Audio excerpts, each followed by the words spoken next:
শুরুতেই দেখি সকালবেলা চ্যানি মিয়াওয়ের জন্য ওর পছন্দের প্যানকেক রেডি করে রাখে আর ওর ব্যাগপত্র সব গুছিয়ে রাখে, যেটা দেখে ওর মনটা একটু খারাপ হয়ে যায়। এরপর তো চ্যানি ওকে বাস স্ট্যান্ডে পৌঁছে দেয়। এরপর ওর মায়ের সাথে ও বাসের জন্য অপেক্ষা করছিল। ওর মা বলে, আমার তো অনেক খুশি লাগছে, আমি অবশেষে তোমাকে আমার সাথে করে নিয়ে যেতে পারবো। তখনই ওনার হাজবেন্ডের কল আসে, আমার ছেলে অ্যাব্রোড থেকে ফিরে এসেছে, আমি চাই তোমার সাথে ওর পরিচয় করিয়ে দিতে। এগুলো তো উনি মিয়াওকে জানায়। আমি এখন তোমাকে আমার সাথে করে নিতে পারবো না, আমার ইমার্জেন্সি ওখানে যেতে হবে। এরপর সময় মতো আমি তোমাকে নিয়ে যাব। মিয়াও বলে, তুমি কি ভেবেছো আমি আসলেই তোমার সাথে যাব? কখনোই না, আমি অ্যাব্রোডে স্টাডি করতে যেতে চাই না, আমি স্টাডি এখানেই করব। আমি তো শুধুমাত্র তোমাকে গুড বাই জানাতে এসেছি, যাতে করে তোমার দেওয়া গিফটগুলো ফেরত দিতে পারি। যেটা শুনে ওর মা তো প্রচন্ড শকড হয়ে যায়, হয়তো আমার ভুল হয়ে গিয়েছে, আমি তোমাকে এভাবে একা ছেড়ে কিভাবে যেতে পারি। মিয়াও বলে, প্রথমবার যখন আমাকে ফেলে চলে গিয়েছিলে তখন তো আমি আরো ছোট ছিলাম, কিন্তু এখন আমি বড় হয়ে গিয়েছি, আমি নিজেকে সামলাতে পারবো। আর সবচেয়ে বড় কথা হলো আমার এখন ফ্যামিলি আছে। এটা বলে ও ওখান থেকে চলে আসে। ও তখন বাস স্ট্যান্ডের বাইরে চ্যানিকে দেখতে পায়, যে এখনো ওখানেই বসেছিল। ওর তখন মনে পড়ে যায় এই জায়গায় তো ওদের প্রথম দেখা হয়েছিল। ও ছুটে চ্যানির কাছে আসে। চ্যানি তো ওকে দেখে প্রচন্ড শকড হয়ে যায়। তুমি এখানে কি করছো? তোমার তো অনেক ইচ্ছে ছিল নিজের পরিবার হবে, নিজের ক্যারিয়ার হবে, তাহলে তুমি ওগুলো ছেড়ে আবারও ফিরে কেন আসলে? মিয়াও তখন ইমোশনাল হয়ে বলে, অলরেডি আমার পরিবার আছে, অনেক আগেই আমি আমার পরিবার খুঁজে পেয়েছি। যেগুলো শুনে চ্যানিও খুশি হয়ে যায়। এরপর তো ওকে আবারও বাসায় নিয়ে আসে। এভাবে বেশ কিছু মাস কেটে যায়। মিয়ার স্কুলে আজকে একটা অনুষ্ঠান ছিল, যেখানে সবারই গার্ডিয়ান আসে। গার্ডিয়ানরা নিজ নিজ সন্তানদের গুড লাক ব্যাচ পরিয়ে দেয়। মিয়াওয়ের তখন একটু খারাপ লাগে, কিন্তু তখনই ওখানে চ্যানি আসে আর সবার মতো ও মিয়াওয়ের হাতেও ব্যাচ পরিয়ে দেয়। এরপর তো ওর টিচার্সদের সাথেও দেখা করে। টিচার্সরা তো মিয়াওয়ের খুব প্রশংসা করে, কারণ ও খুব ভালো স্টুডেন্ট ছিল। এরপর সবাই তো ওদের ক্লাসমেটদের সাথে ছবি তুলে। চ্যানি দেখতে পায় মিয়াও ওর ক্লাস মনিটরের সাথে ছবি তুলছে। ওদের দুজনকে একসাথে দেখে ওর তো একদমই ভালো লাগে না। এরপর ও মিয়াওকে বলে, এ বয়সে তোমার উচিত নিজের পড়াশোনায় মনোযোগ দেওয়া, এত ফ্রেন্ডশিপ করা লাগবে না। এরপর তো ও ক্লাস মনিটর লিয়ের সাথে দেখা করতে আসে আর ওকে বলে, তুমি এখনো বয়সে খুব ছোট, তোমার উচিত পড়াশোনায় মনোযোগ দেওয়া, কোনো ফ্রেন্ডশিপে না। লি তখন জানতে পারে চ্যানি তো মিয়াওয়ের ভাই। হ্যাঁ, আমি ভালো মতো পড়াশোনা করব। আমি তো এখন মিয়াওকে নিজের ফিলিংস এর কথা কনফেস করব না, কিন্তু আমি ভাবছি আমার ফিলিংস এর কথা ওকে আমি জানিয়ে দেব। আমরা কিছুদিনের মধ্যেই ম্যাথ কম্পিটিশনের জন্য অন্য একটা শহরে যাচ্ছি, হয়তো ওখানে গিয়ে আমি ওকে আমার ফিলিংস এর কথা বলবো, না হলে আমাদের গ্রাজুয়েশন শেষে। যেগুলো শুনে চ্যানি তো প্রচন্ড রেগে যায়। আরও ভাবতে থাকে ওরা দুজন ম্যাথ কম্পিটিশনের জন্য একসাথে অন্য একটা শহরে যাবে, তাও আবার 3 দিনের জন্য। পরে সিনে দেখি চ্যানি তো ডিস্ট্রিক্ট 7-এ ছিল। ও নিয়মিত এখানে কাজ করছে। মিস্টার ঝ্যাং তো ওর উপর খুবই ইমপ্রেস ছিল, কারণ ও পারফেক্টলি ডিস্ট্রিক্ট 7টা সামলাচ্ছে, ওর কাজে কখনোই ফাঁকি দেয় না। আজকে মিস্টার ঝ্যাং এর ফ্রেন্ড মিস্টার ঝাও আসে। মিস্টার ঝ্যাং আর মিস্টার ঝাও একদম ভাইয়ের মতোই ছিল। উনি তো চ্যানিকে দেখে অনেক বেশি ইমপ্রেস হয়ে যায়। তোমার কাছে কত ভালো লোক আছে, আর দেখেছো আমার হয়ে যারা কাজ করে ওরা তো কোনো কাজেরই না, ওরা জানেও না কিভাবে ক্লায়েন্টের সাথে কথা বলতে হয় আর কিভাবে নিজেকে প্রেজেন্ট করতে হয়। তখন মিস্টার ঝ্যাং বলে, তুমি চাইলে তোমার পছন্দের চ্যানিকে কিছুদিনের জন্য নিয়ে যেতে পারো, ও তোমার হয়ে কাজ করবে, কারণ আমি আর তুমি তো একই। এরপর তো মিস্টার ঝাও চ্যানিকে ওনার সাথে করে নিয়ে যায়। আজ থেকে চ্যানি ওনার সাথেই কাজ করবে। যেখানেই যেত, যত ক্লায়েন্টের সাথে দেখা করতো, চ্যানিকে নিজের সাথে করে নিয়ে যেত। আজকেও তো একটা ক্লায়েন্টের সাথে দেখা করতে আসে। আজকের ক্লায়েন্ট তো একটি মেয়ে ছিল, যার নাম লিন্ডা। ও তো কিছুদিন হলো বিদেশ থেকে চায়না এসেছে। ও তো প্রথম দেখাই চ্যানিকে নোটিস করে। ওর পার্সোনালিটি, কথাবার্তা সবই লিন্ডার কাছে ভালো লাগে। লিন্ডা কোনোভাবে মিস্টার ঝাওয়ের সাথে ডিল করতে চাচ্ছিল না, কিন্তু চ্যানি ওর আইডিয়াগুলো বলে আর কাজ করলে কি কি বেনিফিট পাবে সেগুলোও তুলে ধরে। লিন্ডা বলে, আচ্ছা ঠিক আছে, তুমি যেহেতু বলছো তাহলে আমি এই ডিলের কথা ভেবে দেখবো। অন্যদিকে আমরা মিয়াকে দেখি যে তার পড়াশোনা নিয়ে ব্যস্ত ছিল, কিন্তু ইদানিং ওর ক্লাসমেটরা তো সবাই নিজেদের বয়ফ্রেন্ড নিয়ে গসিপ করতো, ওরা রিলেশনশিপ নিয়ে এক্সপিরিয়েন্স শেয়ার করতো। যেগুলো শুনে মিয়াও এসব নিয়ে ভাবতে থাকে। ওরা তো কিছু রোমান্টিক এক্সপিরিয়েন্সের কথাও শেয়ার করে। এগুলো শুনে বারবার ওর চ্যানির কথাই মনে পড়তে থাকে। অন্যদিকে আমরা লিন্ডাকে দেখি, যার কাছে চ্যানিকে অনেক বেশি ভালো লাগে। ও তো চ্যানির সাথে একটু বেশি ক্লোজ হওয়ার চেষ্টা করছিল, কিন্তু চ্যানির এই জিনিসগুলো একদমই ভালো লাগে না। লিন্ডা তখন ওকে একটা ডিভিডি দেয় আর বলে, তুমি তো খুব ভালো ইংলিশ বলতে পারো, কিন্তু এখন থেকে তুমি রেগুলার ইংলিশ মুভিজ দেখলে তোমার ইংলিশ আরো ফ্লুয়েন্ট হবে। এরপর তো ওকে বাসায় ড্রপ করে দিয়ে লিন্ডা ওখান থেকে চলে যায়। মিয়াও তো ওদের দুজনকে একসাথে দেখতে পায়। ওর তো এই জিনিসটা একদমই ভালো লাগছে না। একটা সুন্দরী মেয়ে চ্যানিকে নিজের গাড়ি করে ওর বাসায় ড্রপ করে দিয়ে গেল। চ্যানি ওকে দেখে জিজ্ঞেস করে কখন আসলে তুমি, কিন্তু মিয়াও তো রেগে ওর সাথে কোনো কথাই বলে না। চ্যানি তো বুঝতেই পারছে না হঠাৎ করে ওর কি হয়ে গেল। ও জিজ্ঞেস করে তুমি কি আমার সাথে রাগ করেছো, কিন্তু ও কোনো কথাই বলে না। এরপর চ্যানি ওকে ডিনার করাতে নিয়ে আসে, কিন্তু এখানে ও খেতেও চাচ্ছিল না। ও ভাবতে থাকে ওই মেয়েটির সাথে চ্যানির কি চলছে আর মেয়েটি ওর কি বা লাগে। আর চ্যানি তো ওর ম্যাথ কম্পিটিশনের কথা ভাবছিল। ভাবতে থাকে 3 দিনের জন্য ও অন্য একটা ছেলের সাথে আরেকটা শহরে যাবে। ওরা দুজন কি একসাথে থাকবে? পরদিন উইকেন্ড ছিল, ওরা দুজনই ফ্রি। চ্যানি তখন ওই মুভি দেখার ডিসিশন নেয় আর মিয়াওকেও বলে মুভি দেখতে। ইংলিশ মুভি দেখলে তোমারও ইংলিশ প্র্যাকটিস হয়ে যাবে। এরপর ওরা দুজন একসাথে মুভি দেখতে থাকে, কিন্তু হঠাৎ করে যখন রোমান্টিক সিন চলে আসে দুজনই তো একটু অকওয়ার্ড হয়ে যায়। দুজনই এমন শো করাতে থাকে যে এগুলো তো নর্মালি। চ্যানি তো অনেক বেশি আনকমফোর্টেবল ফিল করছিল। ও তখন মিয়াওকে বলে যাও তুমি আমার জন্য পানি নিয়ে আসো। এরপর মিয়াও যখন পানি নিয়ে আসে তখন দেখে চ্যানি তো অলরেডি এখান থেকে চলে গিয়েছে। এরপর তো ওদের শহরে স্প্রিং ফেস্টিভ্যাল শুরু হয়। আজকে ওরা দুজনও ঘুরতে আসে। একসাথে ঘুরে ঘুরে মার্কেট গুলো দেখছিল। ওখানে একটা রিচুয়াল ছিল, একটা ড্রাগন রাখা। ড্রাগনের মাথায় যদি কেউ টাচ করে কোনো উইশ করে তাহলে তার উইশ পূরণ হয়। মিয়াও তো ওই ড্রাগনের মাথাটি স্পর্শ করতে চাচ্ছিল, কিন্তু ওর হাইট কম হওয়াতে কোনোভাবেই পারছে না। তখন চ্যানি তো ওকে কোলে তুলে নেয় যাতে করে ও ড্রাগনের মাথাটি স্পর্শ করতে পারে। আর এত ভিড়ের মধ্যে একমাত্র মিয়াওই ড্রাগনের মাথাটি টাচ করে ওর উইশ করে। সবাই তো মিয়াওয়ের জন্য অনেক বেশি খুশি হয়। এরপর তো ওরা আরেকটি জায়গায় আসে। মিয়াও ওর কলেজের এন্ট্রান্স এক্সামের জন্য উইশ করে ও যাতে ভালো জায়গায় পড়াশোনা করতে পারে। চ্যানিও তখন ওর জন্য উইশ করে আমি চাই তোমার মনের সব ইচ্ছেগুলো যাতে পূরণ হয় আর আমরা যাতে সব সময় এভাবে ফ্যামিলির মতোই থাকতে পারি। যারা উইশ করে ওদেরকে একটি করে খাম দেওয়া হয়। পরদিন চ্যানি ওর বালিশের নিচে একটি খাম দেখতে পায়। তখন ও জানতে পারে মিয়াও ওর জন্য সেম উইশ করেছে আর বলে হয়তো তুমি এগুলোতে বিশ্বাস করো না, কিন্তু আমি তো বিশ্বাস করি। তোমার বালিশের নিচ থেকে এটা ফেলবে না কিন্তু। একদিন তো হঠাৎ করে ডিস্ট্রিক্ট 7 নাইট ক্লাবে পুলিশ চলে আসে। পুরো জায়গাটি ওরা সার্চ করতে যায়। এখানে আমরা পুলিশ অফিসার কাংকেও দেখতে পাই। কাং এখানে চ্যানিকে দেখে একটু অবাক হয়ে যায়, কারণ ওরা দুজন দুজনকে আগে থেকেই চিনতো। তখন অফিসার কাং বলে আসলে আমরা জানতে পেরেছি এখানে কিছু ইলিগাল কাজ চলে, আমরা তো ইনভেস্টিগেট করতে এসেছি। চ্যানিও তখন ওদেরকে ইনভেস্টিগেশন করার পারমিশন দিয়ে দেয় আর নিজেই তো চারদিক ঘুরিয়ে পুলিশ অফিসারদের পুরো এরিয়া দেখাচ্ছিল।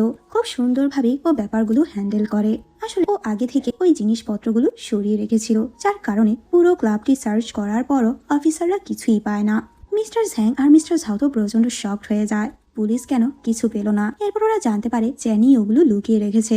ওরা তখন চ্যানির উপর আরো বেশি ইমপ্রেস হয়ে যায়, ও তো সব কিছুই সামলাতে পারছে। এরপর তো নিউ ইয়ার ইভের দিনও চলে আসে।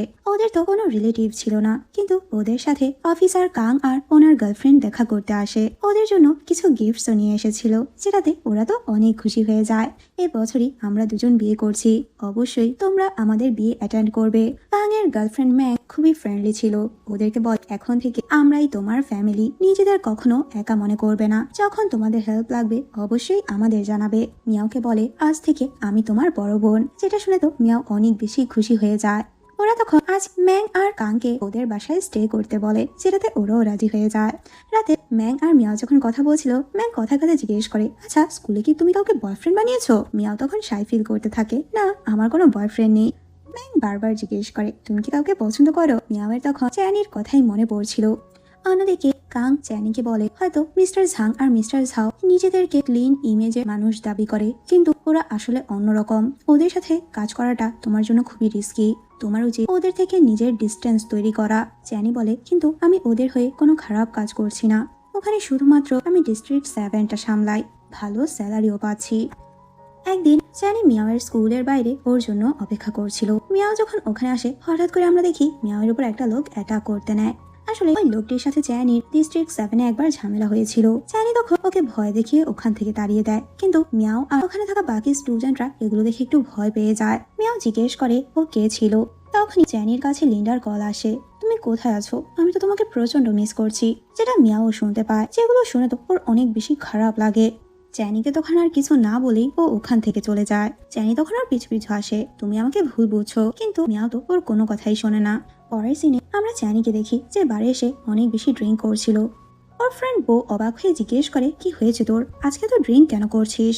তখন জ্যানি বলে, ইদানিং আমার নিজের মাইন্ডটা নিজের কন্ট্রোলে নেই, আমার কেমন যেন ফিল হচ্ছে। বউ বলে, তোর উচিত এখন নিজের জন্য একটা গার্লফ্রেন্ড বানানো, দেখবি সব ক্লান্তি দূর হয়ে যাবে। তখনই লিন্ডা ওদের কথা শুনতে পায় আর জ্যানির কাছে এসে বলে, আচ্ছা তোমার গার্লফ্রেন্ড লাগবে তো আমি কি তোমার গার্লফ্রেন্ড হতে পারি? আসলে লিন্ডা তো জ্যানিকে নিজের বয়ফ্রেন্ড বানাতে চাচ্ছিল। তখন জ্যানি বলে, আমি জানি না একটা রিলেশনশিপ কিভাবে মেনটেন করতে হয়। লিন্ডা বলে, আচ্ছা তাহলে তোমার গার্লফ্রেন্ড হওয়ার আগে চলো আগে আমরা একসাথে কিছু ডেট এনজয় করি, ডেটে যাওয়ার পরে আমরা বুঝতে পারবো আমরা দুজনের জন্য পারফেক্ট কিনা। ওরা সবাই তখন ডিসিশন নেয় ওরা একসাথে ঘুরতে যাবে। জ্যানি বাসায় এসে মিয়াওকে বলে, আমরা সবাই একসাথে ঘুরতে যাব, যেটাতে তো ও অনেক বেশি খুশি হয়ে যায়। আজকে ও খুব সুন্দরভাবে রেডি হয়, হালকা মেকআপও করে, যেটা দেখে জ্যানি একটু অবাক হয়, তুমি মেকআপ কেন করেছো?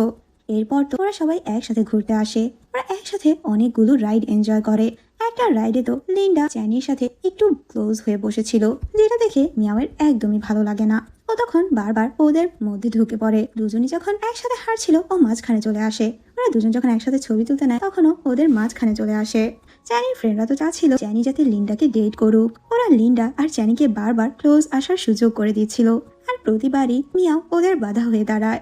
বো আর ইয়ং তো বারবার চেষ্টা করতে থাকে লিন্ডা কিভাবে ইমপ্রেস হবে জ্যানির উপর, যেগুলো দেখে মিয়াওয়ের একদমই ভালো লাগে না। এখানে কথায় কথা লিন্ডা বলে, তোমাদের দুজনকে দেখে তো আমার ব্লাড রিলেটেড ভাই বোন মনে হচ্ছে না। তখন ইয়াং বলে, আসলে ওরা দুজন তো আপন ভাই বোন না, ওদের কোনো ব্লাড রিলেশন নেই। লিন্ডাও তখন বুঝতে পেরে যায় জ্যানির সাথে ওর এত ক্লোজ হওয়া মিয়াও পছন্দ করছে না। বো আর ইয়াং তখন ওদের খাবারের খুব প্রশংসা করে, ওরা দুজনই খুব ভালো রান্না করে, তুমি একদিন ওদের বাসায় গিয়ে ট্রাই করতে পারো। মিয়াও বলে, আমার তো কিছুদিনের মধ্যে এক্সাম শুরু হবে, আমি একটু ব্যস্ত থাকবো। তখন বো আর ইয়াং বলে, তাহলে ভালোই হলো, লিন্ডা আর জ্যানি একসাথে ভালো কিছু সময় কাটাতে পারবে, আর জ্যানি লিন্ডার জন্য রান্না করতে পারবে। জ্যানিও কিন্তু অনেক ভালো কুক করতে পারে। বাসায় ফিরে তো মিয়াও অনেক বেশি রাগারাগি করতে থাকে জ্যানির সাথে। জ্যানি তো বুঝতেই পারছে না ওর হঠাৎ করে কি এমন হয়ে গেল। পরদিন জ্যানি ওকে বলে, যদি আমার কোনো আচরণে তুমি কষ্ট পাও তাহলে প্লিজ আমাকে বলো, তাও এভাবে রাগ করে থেকো না, তুমি আমার সাথে রাগ করে থাকো, আমার এটা একদমই পছন্দ না। এরপর মিয়াকে একটি গিফট বক্স দেয়, যেটা দেখে মিয়াও তো অনেক বেশি খুশি হয়ে যায়। জ্যানি তো প্রতিদিনই মিয়াওকে স্কুল থেকে পিক করতে যেত। আসলে একদিন একটা লোক মিয়াওয়ের উপর অ্যাটাক করতে নিয়েছিল, যেটা তো অনেক বেশি ভয় পেয়ে যায়। এরপর থেকে ও প্রতিদিনই মিয়াওকে স্কুলে নিতে যেত, কিন্তু যেদিন ও ব্যস্ত থাকতো সেদিন তো নিজের ফ্রেন্ডদের পাঠাতো। আজকে যখন বউ আসে, বউকে দেখে তো অনেক রেগে যায়। মিয়াও ভাবতে থাকে নিশ্চয়ই জ্যানি লিন্ডার সাথে ডেটে গিয়েছে, ও রেগে তখন অন্য রাস্তা দিয়ে চলে যায়। অন্যদিকে আমরা জ্যানিকে দেখি, ও তো আজকে মিস্টার ঝাওয়ের সাথে একটা জায়গা এসেছিল। এখানে কথায় কথা জ্যানি বুঝতে পারে মিস্টার ঝাও মিস্টার ঝ্যাংকে নিজের ভাই হিসেবে না বরং নিজের কম্পিটিটর হিসেবেই দেখে। পরের সিনে মিস্টার ঝ্যাং তো জ্যানির সাথে দেখা করতে আসে। আজকে উনি একটু বেশি ড্রাঙ্ক ছিল। মিস্টার ঝ্যাং বলে, ইদানিং আমার বিজনেসে অনেক লস চলছে, আমি চাই কিছুদিন তুমি ঝাওয়ের সাথে থাকো, আর প্লিজ ওর উপর নজর রেখো, ও কি কি করছে এগুলো সব আমাকে ইনফর্ম করবে। জ্যানি নিজেও আজকে ড্রিঙ্ক করেছিল। মিয়াও যাতে অ্যালকোহলের স্মেল না পায় এজন্য নিজের কোটটি খুলে বাইরে রেখে আসে, কিন্তু বেশি ড্রিঙ্ক করার ফলে ওর অবস্থা একটু খারাপ হয়ে যায়, যেটা মিয়াও বুঝতে পারে। আমি জানি না তুমি কি এমন জব করো যেখানে তোমার ড্রিঙ্ক করতে হয়। এরপর তো ওকে হ্যাংওভার ড্রিঙ্ক বানিয়ে দেয় আর বলে, সত্যি করে বলো তুমি কার সাথে ড্রিঙ্ক করতে গিয়েছো, নাকি তোমার গার্লফ্রেন্ডের সাথে? জ্যানি বলে, আরে তুমি তো একটু বেশি ভাবছো। ফাইনালি মিয়াওয়ের স্কুলের ফাইনাল এক্সাম শেষ হয়। আজকে ওদের হাই স্কুলের লাস্ট দিন ছিল, ওরা সবাই আজকের দিনটা সেলিব্রেট করে। লি তখন ওর জ্যাকেটটি এনে মিয়াকে বলে, তুমি কি আমার জন্য সাইন করবে? ওর কথা শুনে ক্লাসমেটরা তো সবাই বুঝতে পারে ও যে মিয়াওকে পছন্দ করে। মিয়াও তো ওর জ্যাকেটে কারোই সিগনেচার নেয় না, ও শুধুমাত্র নিজের স্পেশাল মানুষের সিগনেচারই নেবে। অন্যদিকে মিস্টার ঝ্যাং আর মিস্টার ঝাও দুজনেই অনেক বেশি টেনশনে ছিল, কারণ দুজনেরই বিজনেসে প্রবলেম চলছে। ট্যাক্স দেওয়ার পরও সমস্যা দেখা যাচ্ছে। ওরা যে কাজ করছে এর তো ওরা কোনো প্রমাণই রাখে না, কিন্তু তাতেও তো ওদের ভয় হচ্ছে, আমরা কি কোনো প্রমাণ মেটাতে ভুলে গিয়েছি? যদি আমরা ধরা পড়ে যাই তাহলে কি হবে? নিউজেও ডিস্ট্রিক্ট 7 নিয়ে আর্টিকেল লেখা হচ্ছিল, পুরো শহর জুড়েই এগুলো নিয়েই চর্চা হয়, যেটা মিয়াও শুনতে পায়। চ্যানির কাজের এখন খুব প্রেসার চলছিল, যার কারণে প্রতিদিন ওর লেট করে বাসায় ফিরতে হয়। ও ঠিক মতো মিয়াওকে সময়ও দিতে পারছে না। বাসা আসার পর দেখতে পায় মিয়াও তো ওর জ্যাকেটটি সোফার মধ্যে রেখে দিয়েছে, যাতে করে চ্যানি ওর জ্যাকেটে সাইন করে দেয়। মিয়াও তো ওর সাথে একটু রাগ করেছিল, কারণ ও ইদানিং মিয়াওয়ের সাথে ঠিকমতো কথাও বলে না, বাসাও লেট করে ফিরে। মিয়াও তখন ভেবেই নেয় নিশ্চয়ই ওই মেয়েটির সাথেই টাইম স্পেন্ড করছে, যার কারণে ও এখন আর আমার সাথে ঠিকমতো কথাও বলে না। এই বিষয়গুলো নিয়ে রেগে মিয়াও তো জ্যানির সাথে কথাও বলে না। জ্যানিও তখন বুঝতে পারে মিয়াও যে ওর সাথে রেগে আছে। উইকেন্ডে ও মিয়াওয়ের জন্য ওর পছন্দের খাবার রান্না করে আর বলে, তুমি বেশি টেনশন নিও না, নিশ্চয় চায়নার টপ কোনো ইউনিভার্সিটিতে তুমি ভর্তি হতে পারবে। মিয়াও বলে তোমাকে কে বলেছে আমি টপ ইউনিভার্সিটিতে যেতে চাই।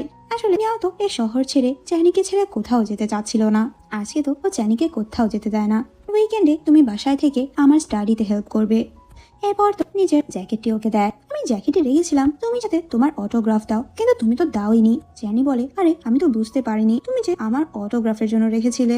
পরের সিনে আমরা দেখি লিন্ডা তো চায়না থেকে আবারও অ্যাব্রোডে চলে যাচ্ছে। আজকে ওর ফ্লাইট ছিল। জ্যানি তো ওকে এয়ারপোর্টে ছাড়তে আসে। লিন্ডার এখানের বিজনেসে কিছু প্রবলেম চলছিল, তো চায়না থাকাটা ওর জন্য এখন রিস্কি মনে হচ্ছে। ও যাওয়ার সময় তো জ্যানিকে ইনডিরেক্টলি ওই বিজনেস সম্পর্কে কিছু জানায়। মিস্টার ঝাও থেকে দূরে থাকতে বলে, কিন্তু জ্যানি এত বোকা ছিল যে ওর কথার কোনো মানেই বুঝতে পারে না। লিন্ডা তো ওর সাথে যাওয়ার ওকে অফার করে, আমার কাছে এক্সট্রা টিকিটও আছে, তুমি ফিউচারে ভালো কিছু করতে পারবে, আমি তোমার সব ব্যবস্থা করে দেবো। তখন জ্যানি বলে আমি তোমার সাথে যেতে পারবো না, কিছুদিন পরই মিয়াওয়ের কলেজ এন্ট্রান্স এক্সাম, আমি ওকে ছেড়ে কোথাও যাচ্ছি না। পরের সিনে মিয়াও যখন জানতে পারে লিন্ডা চায়না থেকে চলে গিয়েছে, তখন তো অনেক বেশি খুশি হয়ে যায়। আজকে মিয়াওয়ের কলেজ এন্ট্রান্স এক্সাম ছিল, যেটাতে ও একটু নার্ভাস ছিল। জ্যানি তখন মোটিভেট ফিল করায়, ওর পছন্দের ব্রেকফাস্ট বানায় আর বলে আমি এই লাল টি শার্ট পরেছি শুধু তোমার জন্যই, কারণ লাল টি শার্ট সবসময় পজিটিভ ভাইব দেয়। এরপর তো মিয়াওকে নিয়ে বের হয়, কারণ কলেজ সেন্টার একটু দূরে ছিল। জানি তো এই গাড়ি ওর ডিস্ট্রিক্ট 7 থেকে পেয়েছিল। জানি তো একজন গার্ডিয়ানের মতোই বারবার জিজ্ঞেস করে তোমার আইডি কার্ড নিয়েছো, পেপার সব রেডি করেছিলে, ভালো মতো এক্সাম দিবে। মিয়াও বলে হ্যাঁ হ্যাঁ আমি সবই নিয়েছি। এরপর ওরা এক্সাম সেন্টারে পৌঁছে যায়। জ্যানি বলে তুমি টেনশন করো না, নিশ্চয়ই সব কিছুই তোমার কমন পড়বে। মিয়াওয়ের এক্সামও খুব ভালো হয়। জ্যানি তো বাইরে ওর জন্যই অপেক্ষা করছিল। মিয়াও তো খুশি হয়ে এক্সাম হল থেকে বের হয়, ওর পরীক্ষা খুবই ভালো হয়েছে। জ্যানি ওর জন্য ওর পছন্দের সানফ্লাওয়ার নিয়ে দাঁড়িয়েছিল। জ্যানি বলে চলো আমি তোমাকে আজকে বাইরে ভালো একটা জায়গায় খাওয়াতে নিয়ে যাব। মিয়া বলে না, আমরা বাসায় দুজন গিয়ে একসাথে রান্না করেই খাবো। জ্যানি তো মিয়াকে জিজ্ঞেস করে তুমি কোন ইউনিভার্সিটি চুজ করতে চাও, আর মেজর হিসেবে তুমি কোন সাবজেক্টটা চুজ করবে। মিয়াও তো কথা অন্যদিকে ঘুরিয়ে ফেলে। এখানে আমরা বুঝতেই পারছি ওর এসবে কোনো ইন্টারেস্টই ছিল না। পরের সিনে তো ম্যাং ওর ওয়েডিং গাউন চুজ করতে আসে, ওর সাথে করে ও মিয়াওকেও নিয়ে এসেছিল। মিয়াও তো ওর খুব প্রশংসা করতে থাকে। আসলে ম্যাং দেখতে অনেক সুন্দর ছিল, আর এই ওয়েডিং গাউনে ওকে একদম পরীর মতো লাগছে।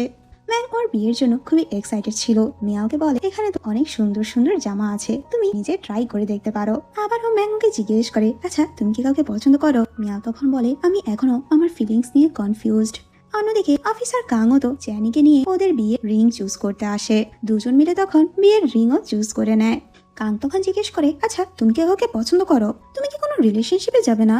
জ্যানি বলে আমি তো এসব নিয়ে এখন ভাবছি না, অ্যাটলিস্ট মিয়াও ওর ইউনিভার্সিটির গ্রাজুয়েশনটা কমপ্লিট করুক। কাং তখন বলে ওর গ্রাজুয়েশনের সাথে তোমার রিলেশনশিপের কি সম্পর্ক হতে পারে। জ্যানি তখন আর কিছুই বলে না। এরপর তো ওরা চারজন একসাথে খাবার খেতে আসে। কাং আর ম্যাং লক্ষ্য করে জ্যানি কিভাবে মিয়াওয়ের খেয়াল রাখছিল, ছোটখাটো বিষয়গুলো ও কিভাবে নোটিস করে। কাং তখন মিয়াওকে ওর ইউনিভার্সিটির কথা জিজ্ঞেস করে তুমি কোথায় অ্যাডমিশন নিতে চাও, কিন্তু মিয়াওয়ের তো কোনো ইন্টারেস্টই ছিল না। সেটাতে কাং আর ম্যাং একটু অবাক হয়ে যায়। আসলে মিয়াও তো এই শহর ছেড়ে অন্য শহরে যেতে চায় না। কাং আর ম্যাং তখন বুঝতে পারে মিয়াও আসলে জ্যানিকে ছেড়ে যেতে চাচ্ছে না। এরপর তো কাং জ্যানিকে সাইডে নিয়ে আসে আর বলে তুমি মিয়াওয়ের ফিউচার নিয়ে ভাবছো না, আমি ভালো করেই জানি তুমি যে মিয়াওকে পছন্দ করো, মিয়াও তোমাকে পছন্দ করে, কিন্তু তোমাদের উচিত আগে নিজেদের ফিউচারের কথা ভাবা, কারণ লাইফে বারবার সুযোগ আসে না। মিয়াও আর জ্যানি তো বাইকে করে এসেছিল। এরপর ওরা কাং আর ম্যাংকে বিদায় জানিয়ে ফিরতে নেয়, কিন্তু রাস্তার মধ্যে বৃষ্টি শুরু হয়ে যায়, আর এই মাঝ রাস্তায় ওদের বাইকের তেলও শেষ হয়ে যায়। এরপর তো ওরা একটা জায়গায় এসে আশ্রয় নেয়। মিয়াও তখন জ্যানিকে বলে অফিসার কাং তো ঠিকই বলেছে, আমি আসলে এই শহরেই থাকতে চাই, এই শহর ছেড়ে আমি কোথাও যেতে চাই না। এই শহরের সাথে আমি অ্যাটাচড হয়ে গিয়েছি, কিন্তু সত্যি বলতে এই শহর না, আমি একটা মানুষের সাথে অ্যাটাচড হয়ে গিয়েছি। এটা বলেই ও জ্যানির হাত ধরে। যেটা শুনে জ্যানি তো প্রচন্ড শকড হয়ে যায়, কারণ মিয়াও হঠাৎ করে নিজের ফিলিংস এর কথা কনফেস করেছে। জ্যানিও তখন নিজের ফিলিংস এর কথা বলে দেয়, আর অবশেষে দুজনের ফার্স্ট কিস হয়। জ্যানি বলে আমি চাই না তুমি আমার জন্য নিজের ফিউচার নষ্ট করো, তুমি পড়াশোনায় মনোযোগ দাও, তুমি ভালো ভার্সিটিতে পড়লে আমি নিজেও খুশি হব। মিয়াও বলে আমি চলে গেলে কি তুমি আমার আসার অপেক্ষা থাকবে, আমার জন্য ওয়েট করবে। জ্যানি বলে হ্যাঁ অবশ্যই, তুমি নিজের ক্যারিয়ার চুজ করো, তুমি যখনই এখানে ফিরবে দেখবে সব সময় আমি তোমার জন্য এখানেই আছি। এরপর তো বৃষ্টি থেমে যায়। হঠাৎ কনফেশনে দুজনই অনেক বেশি এম্বারেস ফিল করছিল। একসাথে বাইকে বসতেও দুজনের লজ্জা লাগছিল। বাসা আসার পরও দুজন খুবই এম্বারেস ছিল, একজন আরেকজনকে ফেসও করতে পারছে না। জ্যানি তো মিয়াওয়ের জন্য আইসক্রিম আনে, কিন্তু ওর সামনে এসে ওকে আইসক্রিম দিবে এর সাহস ওর হচ্ছিল না। দরজাতে নিজের হাত রেখে ওকে আইসক্রিম দিয়ে যায়। পরের সিনে আমরা দেখতে পাই চ্যানি যেখানে কাজ করতো ওখানে তো আরো প্রবলেম ক্রিয়েট হয়। ওদের কনস্ট্রাকশন প্রজেক্ট গুলো সব বন্ধ করে দেওয়া হয়। এতগুলো ওয়ার্কার এখানে কাজ করছিল, সবাই তো অনেক বেশি ভেঙে পড়ে। ওরা তো প্রোটেস্ট করারও ডিসিশন নেয়। চ্যানিও এগুলো দেখে অনেক বেশি আপসেট হয়ে পড়ে। ও যখন ওখান থেকে ফিরতে নেয় ওর সাথে তো আমরা মিস্টার ঝাওয়ের একটা লোককে দেখতে পাই। তখন লোকটি বলে, আরে এত টেনশন নিও না, এটা প্রথম না, আগেও এরকম হয়েছে। ওনার প্রজেক্ট যে এভাবে বন্ধ হয়ে গিয়েছিল। ও তখন জানতে পারে আগে মিয়াওয়ের মা যে কোম্পানিতে কাজ করতো, স্ক্যাম করে যারা পালিয়ে গিয়েছিল ওখানের পেছনে সবচেয়ে বড় ইনভেস্টর তো মিস্টার ঝাওই ছিল। আর এখনো ও এভাবেই কাজ করে যাচ্ছে। ওই লোকটি তো মিস্টার ঝাওয়ের একটা সুটকেস নিয়ে ফিরছিল। চ্যানির তখন লিন্ডার কথা মনে পড়ে, তুমি মিস্টার ঝাওকে যতটা ভালো ভাবছো উনি ততটাও ভালো না। আর তখনও বুঝতে পারে মিস্টার ঝাও আসলে ভালো কোনো লোক না। এরপর তো ওই সুটকেসটি খুলে ওখানে ও বেশ কিছু ডকুমেন্টস দেখতে পায় যেগুলো ট্যাক্স রিলেটেড ছিল। অন্যদিকে আমরা দেখতে পাই অফিসার কাংও তো এই কেস নিয়েই কাজ করছিল। আর ম্যাং যে অফিসে কাজ করতো সে অফিসটিও ট্যাক্স রিলেটেড ছিল। এরপর তো চ্যানি এসে মিস্টার ঝ্যাংকে ওদের ট্যাক্সের কথা বলে, যেটা শুনে প্রচন্ড শকড হয়ে যায়। তুমি এমন কিছু জানো যেটা আমাদের বাকি এমপ্লয়িরা জানে না। এরপর তো ওকে একটা সিক্রেট রুমে নিয়ে আসে। এই এরিয়ার মধ্যে যতগুলো জায়গা ছিল সব জায়গায় ক্যামেরা সেট করা, কিন্তু এটা কেউই জানতো না। আর এই ক্যামেরার মাধ্যমে মিস্টার ঝ্যাং সবার উপর নজর রাখতো। মিস্টার ঝ্যাং প্রথম কাউকে এই রুমে নিয়ে এসেছে। এখানে আমরা বুঝতেই পারছি মিস্টার ঝ্যাং চ্যানিকে কত বেশি ট্রাস্ট করে। মিস্টার ঝ্যাং বলে, তোমার মনে আছে আমাদের প্রথম দেখা কবে হয়েছিল? চ্যানির তো ওই দিনের কথাই মনে পড়ে। ও যেদিন টাকা নিয়ে ফিরছিল গুন্ডার ওর উপর অ্যাটাক করে মিস্টার ঝ্যাং এসে ওকে বাঁচিয়েছিল। মিস্টার ঝ্যাং তখন ওকে একটি ঘড়ি দেখায়, এই ঘড়িটি আমি তোমাকে দিতে চেয়েছিলাম কিন্তু তুমি তো ঘড়িটি নাওনি। ওই দিন রাতে তুমি আমার জীবন বাঁচিয়েছিলে, এই ঘড়িটি আমি তখন তোমাকে দিতে চেয়েছিলাম।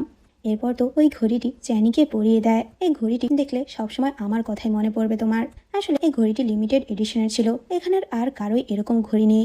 এরপর তো ওকে কিছু ডকুমেন্ট দেয় আর বলে এগুলো মিস্টার ঝাওয়ের কাছে ডেলিভার করে দিও। ওকে বলে দিও আমি ব্যস্ত, যার কারণে যেতে পারছি না। অন্যদিকে মিয়াও আর ওর স্কুল ফ্রেন্ডদের দেখতে পাই। ওদের ক্লাসমেটদের রিইউনিয়ন একটি পার্টি ছিল, সবাই একসাথে অনেক এনজয় করে।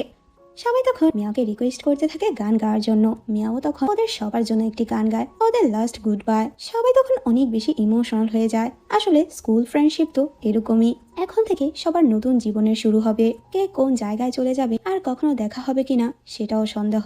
সবাই একসাথে খুব সুন্দরভাবে আজকের দিনটা সেলিব্রেট করে। কিন্তু হঠাৎ করে আমরা দেখি লি খুব সুন্দর ফ্লাওয়ার বুকে নিয়ে মিয়াওকে প্রপোজ করে। ও মিয়াওকে বলে, আমি তোমাকে পছন্দ করি আর আমরা আমাদের গ্রাজুয়েশন পর্যন্ত ওখানেই থাকতে পারবো, তুমি কি আমার গার্লফ্রেন্ড হবে? সবাই তো ওদের চেয়ার আপ করতে থাকে, কারণ সবাই ভেবেছিল মিয়াও তো লিয়ের প্রপোজাল একসেপ্ট করে নেবে। অন্যদিকে আমরা একই রেস্টুরেন্টে চ্যানিকে দেখতে পাই। ও আজকে একটা বিজনেস মিটিং অ্যাটেন্ড করতে এসেছিল। এরপর তো মিস্টার ঝাওকে ওই ডকুমেন্টগুলো দেয় যেগুলো মিস্টার ঝ্যাং পাঠিয়েছে। মিস্টার ঝাও তখন একটা অ্যাকাউন্টেন্ট অফিসারকে ডাকে। আসলে ওদের ট্যাক্সে অনেক ভুল ছিল, ঠিকমতো ট্যাক্স দিত না। অ্যাকাউন্টেন্ট অফিসারকে ভয় দেখায়, যেভাবেই হোক আমাদের নাম ক্লিয়ার করতে হবে। ওকে ব্ল্যাকমেল করে, যদি আমাদের কাজ না করে দাও তোমার ফ্যামিলিরই ক্ষতি হবে। সেটা শুনে লোকটি প্রচন্ড ভয় পেয়ে যায়। আর চ্যানি তখন বুঝতে পারে ওরা তো খুবই ডেঞ্জারাস। এরপর তো ও ওখান থেকে বের হয়ে আসে। আর তখন মিয়াওয়ের ক্লাসমেটদের সাউন্ড শুনতে পায়, সবাই লিকে চেয়ার আপ করছিল আর মিয়াওকে বলে ইয়েস বলে দিতে। যেগুলো দেখে তো চ্যানির মনটা অনেক বেশি খারাপ হয়ে যায়। কিন্তু তখনই মিয়াও লিকে বলে, আসলে আমি অন্য আরেকজনকে পছন্দ করি। যেটা শুনে তো ও প্রচন্ড শকড হয়ে যায়। ও সাথে সাথে মিস্টার ঝ্যাং এর দেওয়া ঘড়িটি খুলে ফেলে। ও আর রিস্কি কাজ করতে চায় না, কারণ ওর এই রিস্কি লাইফে মিয়াওয়ের লাইফটাও রিস্কে চলে যাবে। চ্যানি যখন চলে যেতে নেয় মিয়াও তখন ওকে দেখে ওর পিছু পিছু আসে। মিয়াওয়ের পিছু পিছু ওর ফ্রেন্ডরাও চলে আসে। তখন ওখানে লিও আসে। ওরা সবাই তো হাইকিং এ যাওয়ার প্ল্যান করছিল। ওরা তখন চ্যানিকেও ওদের সাথে যেতে বলে। তখনই আমরা দেখি মিস্টার ঝাও ওখানে আসে, যে অনেক বেশি ড্রাঙ্ক ছিল আর অনেক উল্টাপাল্টা কথা বলতে থাকে। চ্যানি তখন ওনাকে থামানোর চেষ্টা করে আর টাকার বান্ডিল ওখানে উড়াতে থাকে। এখানে ওদেরকে দেখে বলে, নেক্সট টাইম তোমরা আমার থেকে ট্রিট নিতে এসো। যেগুলো দেখে চ্যানির অনেক বেশি রাগ হয়। ও তখন মিস্টার ঝাওয়ের লোকদের বলে মিস্টার ঝাওকে এখান থেকে নিয়ে যেতে। মিস্টার ঝাও তো এমনিতেই খারাপ মানুষ ছিল, কিন্তু আজকে তো উনি বাড়াবাড়ি করে ফেলেছে। ও তখন ভাবতে থাকে আমার জন্য মিয়াওয়ের ওর ফ্রেন্ডের সামনে ইনসাল্ট হলো। ওর তখন অনেক বেশি গিল্টি ফিল হতে থাকে। ও এখন যে জিনিসগুলোর সাথে কানেক্টেড আছে সে জিনিসগুলো মিয়াওকে হার্ট করতে পারে। বাসা আসার পর তো মিয়াও এ ব্যাপারে কিছুই জিজ্ঞেস করে না, কিন্তু চ্যানিকে বলে তোমার যে বস ওনার রেপুটেশন তো খুবই খারাপ। নিউজে আমি অনেক আর্টিকেল দেখেছিলাম, আমার তো মনে হচ্ছে না উনি কোনো ভালো লোক। এতে করে তোমারও ক্ষতি হতে পারে। চ্যানি বলে, তুমি এসব নিয়ে ভেবো না, তোমার সামনে একটা খুবই সুন্দর ফিউচার ওয়েট করছে। এসব নিয়ে টেনশন করো না, তুমি নিজের ক্যারিয়ারে ফোকাস করো। এরপর তো ও মিস্টার ঝ্যাংয়ের দেওয়া সব জিনিসপত্র প্যাক করে রাখে। আর এখন তো মিস্টার ঝ্যাংয়ের দেওয়া ওই ঘড়িটিও পরে না, যেটা মিস্টার ঝ্যাংও নোটিস করে। ওকে যখন এ ব্যাপারে জিজ্ঞেস করে চ্যানি বলে ওটা খুবই এক্সপেন্সিভ। ইদানিং মিস্টার ঝাওয়ের সব মালামালি আটকা পড়ে যাচ্ছে, আর পুলিশ যেন ওনার পিছুই ছাড়ছে না। উনি তো মিস্টার ঝ্যাংয়ের কাছে এসে পরামর্শ চায়। তখন মিস্টার ঝ্যাং বলে যে ট্যাক্সের ডকুমেন্ট নিয়ে এত প্রবলেম হচ্ছে, তুই ওই প্রমাণগুলো নষ্ট করে দিলেই তো হয়। অন্যদিকে আমরা মিয়াও আর চ্যানিকে দেখতে পাই। বাইরে তো প্রচন্ড বৃষ্টি হচ্ছে। রাতে মিয়াওয়ের একদমই ঘুম হচ্ছে না। কালকে তো ওর এন্ট্রান্স এক্সামের রেজাল্ট পাবলিশ হবে, কোন ইউনিভার্সিটিতে ওর অ্যাডমিশন হয়েছে। ওর অনেক বেশি টেনশন হচ্ছিল। বাইরে তো বিদ্যুৎ চমকা ছিল, যেটাতে যেটাতে ও একটু ভয়ও পাচ্ছিল। তখন চ্যানিও রুমে আসে, নিজের জন্য নিচে বিছানা করে। তখন মিয়া বলে, তুমি নিচে কেন ঘুমোতে যাচ্ছ? উপরে তো অনেক জায়গা আছে। এরপর ও তো মিয়াওয়ের সাথে একই বেডেই ঘুমায়। মিয়াও তো চ্যানির একটু কাছাকাছি চলে আসে। ও ভাবতে থাকে হয়তো চ্যানি ঘুমিয়ে পড়েছে, আর তখনই ও তো চ্যানিকে কিস করতে যায়, কিন্তু চ্যানি ওকে সরিয়ে দেয়। এসব করার মতো এখনো পারফেক্ট সময় হয়নি, এখন তুমি ঘুমাও। কিছুক্ষণ পরই তো চ্যানির কাছে মিস্টার ঝ্যাং এর কল আসে। কল দিবে সাথে সাথে ও যাওয়ার জন্য রেডি হয়। মেয়ে একটু অবাক হয়ে বলে, এত রাতে বৃষ্টির মধ্যে তুমি কোথায় যাচ্ছ?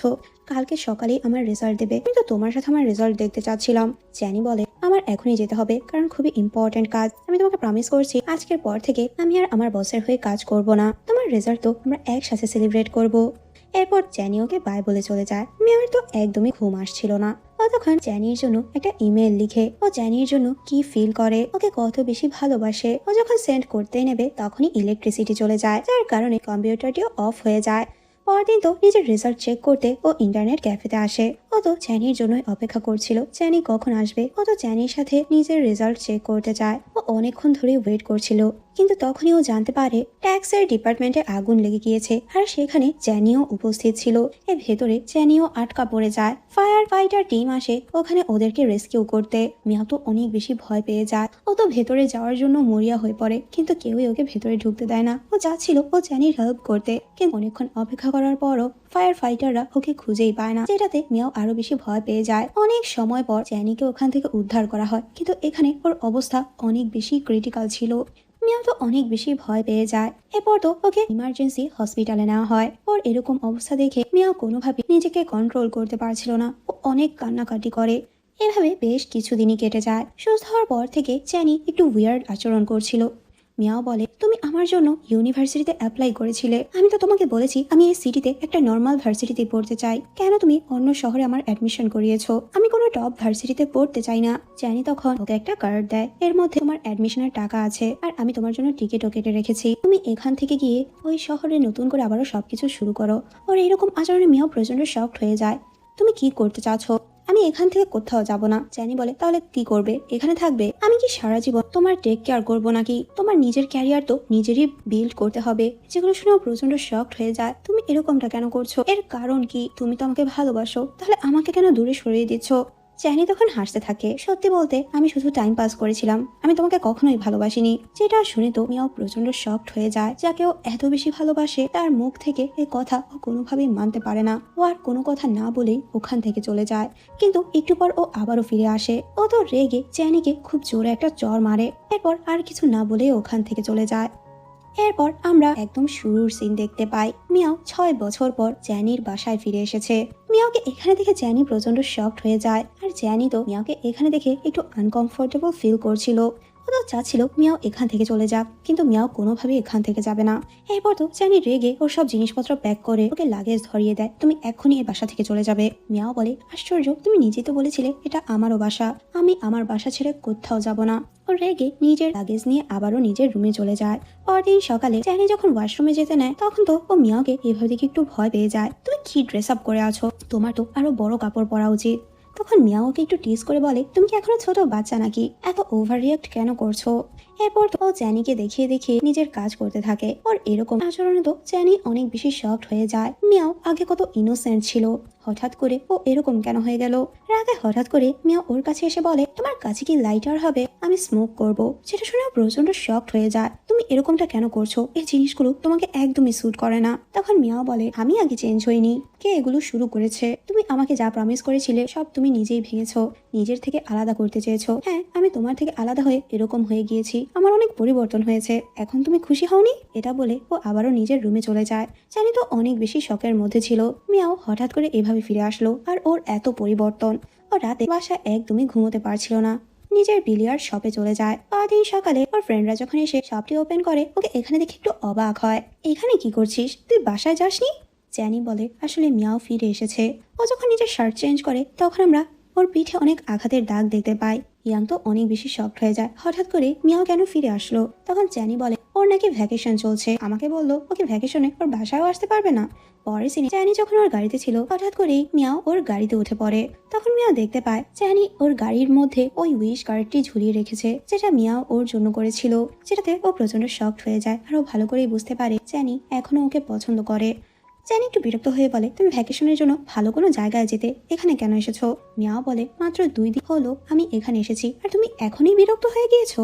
জ্যানি বলে না, বিরক্ত কেন হব, আমি তো অনেক খুশি হয়েছি। তখন মিয়াও বলে চলো আমরা গ্রোসারি শপিং এ যাই। জ্যানি বলে তুমি মাত্রই তো বললে কিছুদিনের জন্য এসেছো, তো আমরা শুধু শুধু বাজার কেন করব, বাইরে থেকে খাবার অর্ডার করে নেব।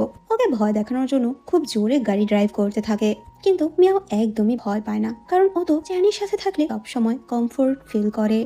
এরপর ওরা যখন বাসায় ফিরে আসে তখন দেখতে পায় বাসার লাইটটি নষ্ট হয়ে গিয়েছে। জ্যানি তো ভয় ছাড়াই ওই লাইটটি ঠিক করার চেষ্টা করে, সেটা দেখে মিয়াও অনেক বেশি অবাক হয়ে যায়। এখন আর জ্যানি ইলেকট্রিক জিনিসপত্র ভয় পায় না। রাতে জ্যানি তো আবারও বাসা থেকে চলে যেতে নেয়। মিয়াও জিজ্ঞেস করে কোথায় যাচ্ছ তুমি? জ্যানি বলে আমার গার্লফ্রেন্ডের সাথে দেখা করতে, ওর সাথে আমি টাইম স্পেন্ড করতে যাব। মিয়াও বলে তোমাকে কি আমি জিজ্ঞেস করেছি তোমার গার্লফ্রেন্ড আছে কি নেই? আমাকে সেধে সেধে নিজের গার্লফ্রেন্ডের কথা কেন বলছো? তুমি কি ভেবেছো এখনো আমি তোমার কথাই ভাবি? তুমি অন্য মেয়েকে ডেট করবে, আমি জেলাস হব? কখনোই না। অন্যদিকে আমরা মিস্টার ঝ্যাংকে দেখতে পাই, ওনার সাথে জ্যানির আর আগের মতো কোনো কানেকশন নেই। আজকে ওনার এক ক্লায়েন্ট ওনার সাথে দেখা করতে আসে আর জ্যানির কিছু ছবি দেখায়। তুমি কি ওর সাথে আমার যোগাযোগ করিয়ে দিতে পারবে? আসলে আমার এমন কিছু কাজ যেগুলো জ্যানি ছাড়া আর কেউই করতে পারবে না। অন্যদিকে আমরা জ্যানিকে দেখি আজকে ওর ফ্রেন্ডের সাথে ও ড্রিঙ্ক করতে আসে। ফ্রেন্ড একটু অবাক হয়ে বলে এতদিন তো তুই ড্রিঙ্ক করতি না, হঠাৎ তোর কি হয়ে গেল? তুই এই শহরে ফিরে আসার পর থেকে কেমন যেন চেঞ্জ হয়ে গেলি। এখন আমরা জানতে পারি জ্যানিও অন্য শহরে গিয়েছিল।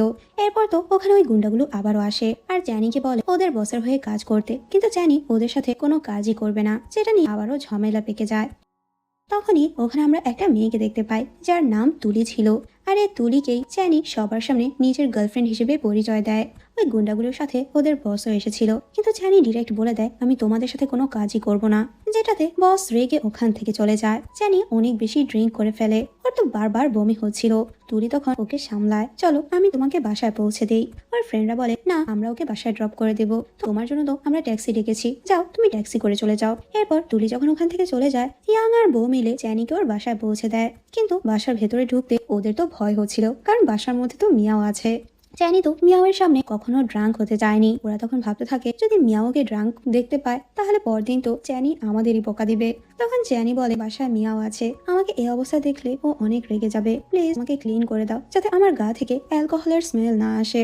এরপর ইয়াং তো পানি কিনতে আসে, কিন্তু তখন ওখানে ও মিয়াওকে দেখতে পায় যে নিজেই ড্রিঙ্কের বোতল কিনছে, যেটাতে ও একটু অবাক হয়ে যায় আর বলে জ্যানি তো অনেক বেশি ড্রিঙ্ক করেছে, ও নিচেই বসে আছে, বাসায় যেতে চাচ্ছে না। মিয়াও তখন ওদেরকে ওখান থেকে চলে যেতে বলে আর নিজেই জ্যানিকে বাসায় নিয়ে আসে। মিয়াকে বলে এখন যেহেতু তুমি বাসা আছো আমার ড্রিঙ্ক করা একদমই ঠিক হবে না। মিয়াওয়ের তখন পুরনো কিছু স্মৃতি মনে পড়ে, যেগুলো ভেবে ওর মনটা একটু খারাপ হয়ে যায়। পরদিন সকালে জ্যানির যখন ঘুম ভাঙে ফ্রেশ হওয়ার পর দেখতে পায় মিয়াও তো বাসায় নেই। ও ভাবতে থাকে সকাল সকাল ও কোথায় চলে গেল। এরপর ওর কাজের জন্য ও একটা কারের শপে আসে, কিন্তু আসার পর ও দেখতে পায় মিয়াও তো নিজের জন্য গাড়ি কিনছে, এরিয়ার নাম্বার প্লেটও চায়। তখন ও বুঝতে পারে মিয়াও এখানে ভ্যাকেশনের জন্য আসেনি, ও তো এখানে অনেকদিন থাকার চিন্তা করছে। ও তখন একটু আপসেট হয়ে পড়ে। এরপর বিলিয়ার্ড শপে এসে ওর ফ্রেন্ডদের সাথে এগুলো শেয়ার করে, ও এরকমটা কেন করছে, ও কি আমাকে ডিস্টার্ব করতে এসেছে? তখন ওর ফ্রেন্ড বলে তুই এরকম কেন করছিস, তুই ডিরেক্ট জিজ্ঞেস কর ও এখানে কেন এসেছে, তুই এখনই কল দিয়ে জিজ্ঞেস কর ও এখানে কতদিন থাকবে। তখন জ্যানি বলে আমার কাছে তো ওর ফোন নাম্বারই নেই। ইয়াং এর কাছে ওর ফোন নাম্বার ছিল, তখন ও জ্যানিকে মিয়াওয়ের ফোন নাম্বার দেয়।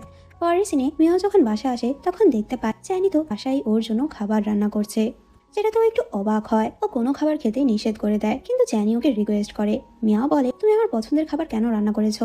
তুমি আমাকে বোকা বানিয়ে আমার মুখ থেকে কথা বের করতে চাচ্ছ? আমি এখানে কতদিনের জন্য এসেছি, আমি এখন আর আগের মতো বোকা নেই। আর আজকে তুমি যে খাবার রান্না করেছো খাবারের টেস্ট তো খুবই বাজে হয়েছে, মনে হচ্ছে অনেক বছর পর রান্না করেছো। এরপর তো বাসার সমস্যাগুলোর কথা বলতে থাকে, জানালা ঠিক নেই, সোফার অবস্থাও খুবই খারাপ। আর এরকম আচরণে জ্যানি একটু অবাক হয়ে যায়। এরপর ও বাসা থেকে চলে আসে। কিছুক্ষণ পর মিয়াও ওকে টেক্সট করে বলে আমার হাতে তো কাট লেগেছে, বাসায় এসে ডিশগুলো ক্লিন করো। চ্যানি ভাবতে থাকে ও আমার সাথে এরকম আচরণ কেন করছে। একে তো আমার বাসায় এসেছে, এখন আমাকে দিয়ে বাসার সব কাজ করাচ্ছে। এরপর বাসায় এসে দেখতে পায় সত্যি ডিশগুলো ওর জন্য জমিয়ে রেখেছে। কি আর করবে, ডিশগুলো ক্লিন করে। তখনই ওখানে মিয়াও আসে আর ওর হাতের খুব ছোট একটা কাট দেখায়, যেটা খালি চোখে তো একদমই দেখা যাচ্ছে না। তুমি কি ভেবেছো আমি তোমাকে মিথ্যে বলেছি? দেখো আমি আসলেই ব্যথা পেয়েছিলাম। চ্যানি তো বুঝতেই পারছে না মিয়াও এরকমটা কেন করছে। আমি নিজেই ওকে এখান থেকে দূরে রাখতে চাই, কিন্তু ও এখান ছেড়ে কোথাও যেতে চাচ্ছে না। পরদিন তো চ্যানি মিয়াওয়ের রুমের জানালা ঠিক করে দেয়। কিছুক্ষণ পরে ওখানে ইয়াং আসে, চ্যানিকে বলে বিলিয়ার্ড হলে তো কিছু লোক এসে ভাঙচুর করেছে। যেটা শুনে চ্যানি তো প্রচন্ড রেগে ওর ফ্রেন্ডের সাথে যায়। মিয়াও এগুলো শুনে ওদের পিছু পিছু যায়। ওরা এসে দেখতে পায় পুরো বিলিয়ার্ড হল ভেঙে চুরে অবস্থা খারাপ করা হয়েছে, আর ওদের ফ্রেন্ড বউকেও ওরা আটকে রেখেছে। আসলে এই লোকটি চ্যানির সাথে পার্টনারশিপ করতে চাচ্ছিল। চ্যানি কোনোভাবে ওদের সাথে কাজ করতে চায় না। চ্যানি ওদেরকে ডিরেক্ট আবারও বলে আমি তোমাদের সাথে কোনো কাজ করব না, কিন্তু ওরা তো চ্যানির কোনো কথাই শোনে না। চ্যানি বলে তোমরা আমার যে ক্ষতি করেছো এর দায়ভার নিতে হবে। এগুলো ঠিক করতে যত টাকা লাগবে আমাকে তত টাকা দেবে, কিন্তু এটাতে ওরা মানছে না। চ্যানি তখন একটা স্টেক উঠিয়ে ওদের সামনে এসে দাঁড়ায় আর এমন ভয় দেখায় যে লোকটি তো প্রচন্ড ভয় পেয়ে যায়। তখন লোকটি বলে তুমি জানো না আমাকে পেছনে থেকে কে সাহায্য করে। তখনই ওখানে মিস্টার ঝ্যাং আসে। আসলে মিস্টার ঝ্যাংই ওদেরকে পাঠিয়েছিল। চ্যানির সাথে উনি আবারও কাজ করতে চায়, কিন্তু চ্যানি ওনার সাথে কোনো কাজই করতে চায় না। ঝ্যাং বলে অনেকদিন আমি তোমার সাথে পুল খেলিনি, চলো আমরা একসাথে খেলি। এখন আমরা বুঝতেই পারছি চ্যানি অনেক আগে ওনার সাথে সব লিঙ্ক আপ শেষ করে দিয়েছে। মিয়াও তো বাইরে থেকে দেখার চেষ্টা করে, কিন্তু ভেতরের কিছুই দেখতে পায় না। তখনই ও দেখতে পায় মিস্টার ঝ্যাং ওর গাড়ি নিয়ে চলে যাচ্ছে, আর চ্যানিও জানতে পারে মিয়াও যে এখানে এসেছিল। এরপর চ্যানি যখন বাসায় আসে মিয়াও জিজ্ঞেস করে মিস্টার ঝ্যাং এর সাথে তো আগে তুমি কাজ করতে, তাহলে হঠাৎ করে তোমাদের কি এমন হয়ে গেল? চ্যানি বলে এমনিতেই আমি এখন আর ওনার সাথে কাজ করি না। তখন মিয়াও জিজ্ঞেস করে আচ্ছা লাস্ট 2 বছর তুমি কোথায় ছিলে? ওর এই কথা শুনে চ্যানি একটু ঘাবড়ে যায়। লাস্ট 2 বছর আসলে ও কোথায় ছিল, কার সাথে ছিল, সেটা জানতে হলে অবশ্যই তোমাদের পরবর্তী পার্টি দেখতে হবে। আজকের পার্টি এখানেই শেষ হয়ে যায়। সবাই ভালো থেকো, বাই।